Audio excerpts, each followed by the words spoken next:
Number three, having solutions when patients tell you that they'd like to have this done, but they can't afford it. So imagine you're a practice that's doing everyday general dentistry, and now you're presenting a smile design case. And, I'll just make up fees for the sake of an example in this. Let's say we want to do a 10-unit upper anterior porcelain veneer case. I'll kind of stick with cosmetic dentistry as an example here.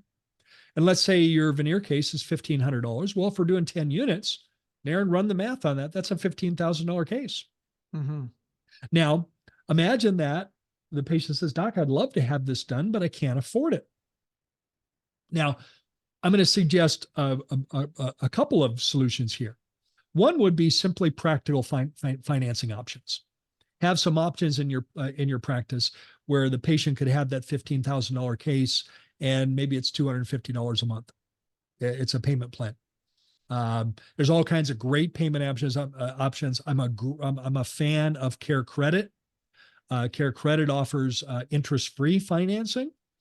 We offer the 12-month interest-free financing for patients. Now, the problem with the 12-month interest-free is you may not get the payment low enough to meet the patient's need. Care Credit will also do a 5-year revolving plan. There is interest involved in that, but the patient can make payments over 5 years. And on the smaller cases, on the $5,000 to $10,000 cases, that'll often bring those payments within reasonable payment range for most patients.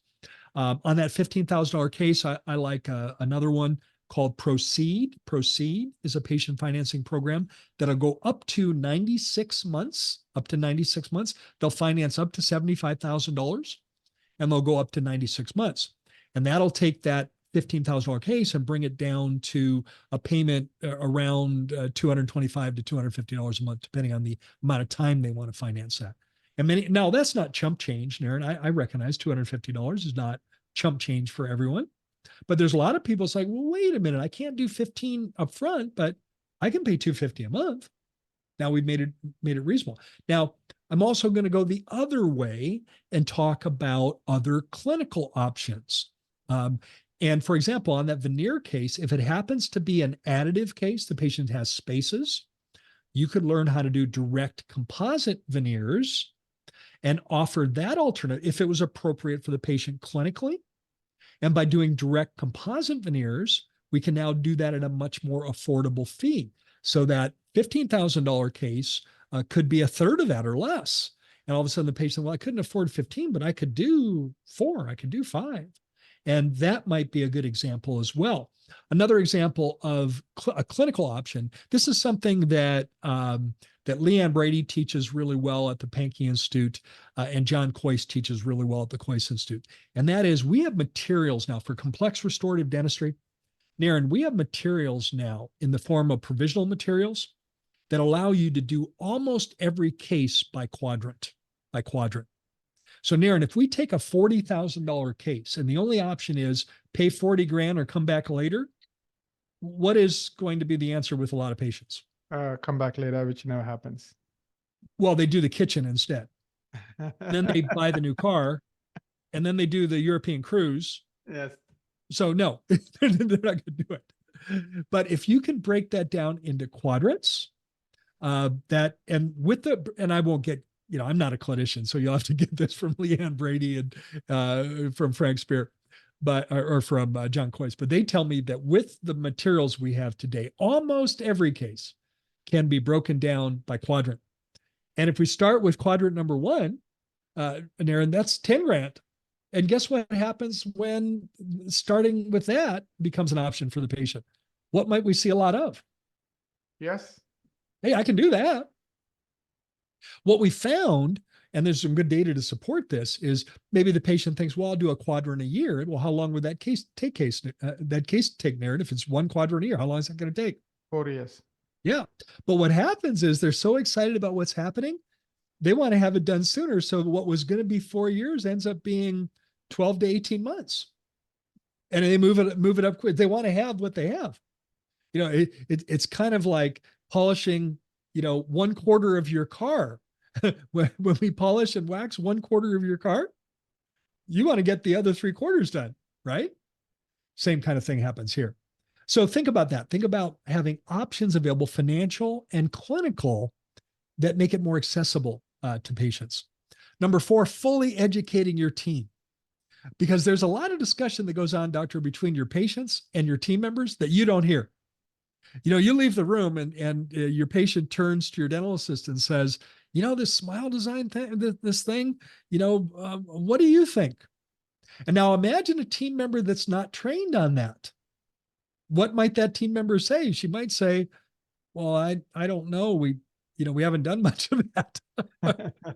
Versus a team member that has some training on this and says, our doctor has gone through some wonderful training and is super excited about helping patients have the smile of their dreams. Let me show you some photos of patients we've helped. Imagine the difference when your team member is trained and on board and they understand their role in this. That can make all the difference in the world. Yes.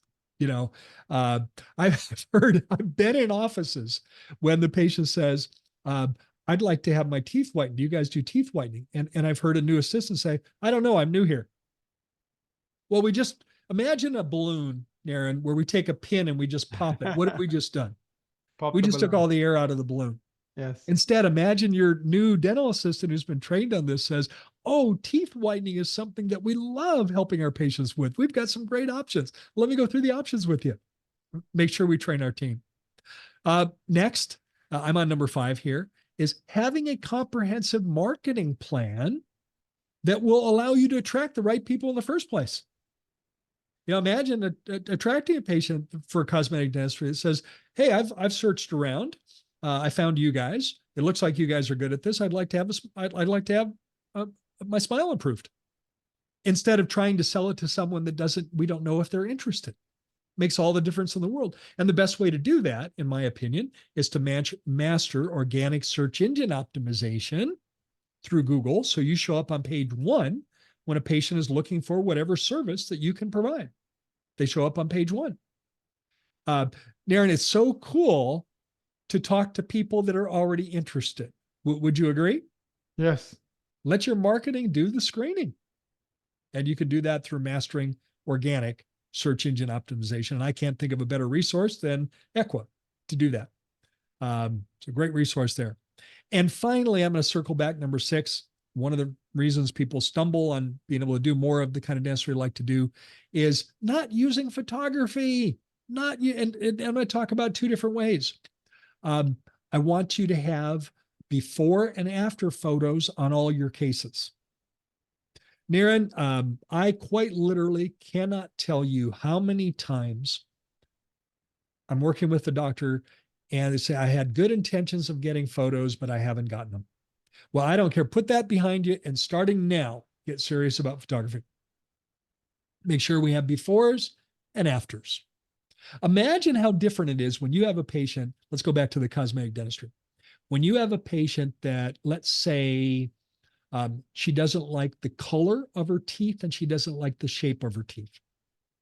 And imagine us being able to say, Susan, we've been able to help a lot of patients that have some of the same concerns that you have. And imagine we have a tablet, an iPad, where we have befores and afters.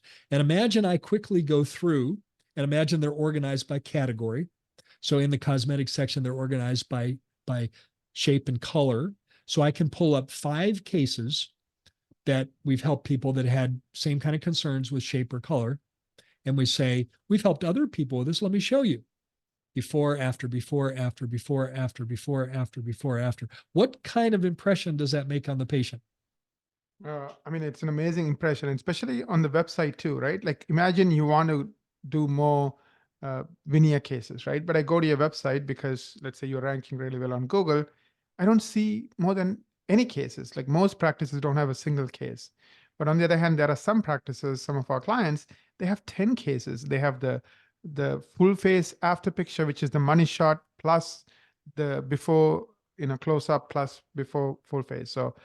So having those pictures and then explaining what happened, telling a story. This is what happened. This is why the patient came. This is what I did. And here is the proof. When the patient sees that, they say, this is not your first rodeo. Yes. And then when you're doing this chair side with them, they put themselves in the picture and they already imagine themselves having the smile that they want. Now, let's also be sure to get after photos, really nice after photos, professionally done and hung in your office. Of course, we need any photos we take, we need patient's approval to be able to use those photos for marketing and educational reasons. So make sure we get approval. And if someone says no, don't violate that. Just we need to get authorization to use their photos. But imagine having after photos in your office. And when we're doing the tour with a new patient, we can say, although we are a general dental practice, we love helping patients have the smile of their dreams. The photos you see up in our office are actual patients of ours that we've helped have the smile of their dreams. And put all those things together, put those 6 steps together. Number 1, work on your confidence, lack of confidence. Let's overcome that. Number 2, let's work on resistance from patients who are accustomed to receiving traditional treatment.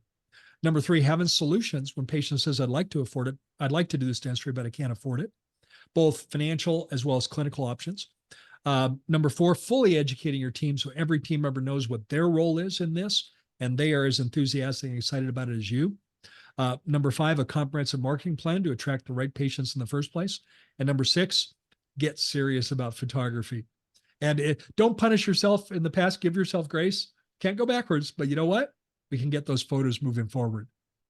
Well, Naren, we've got some great questions coming up. Let's hit pause here. But this has been a fun discussion.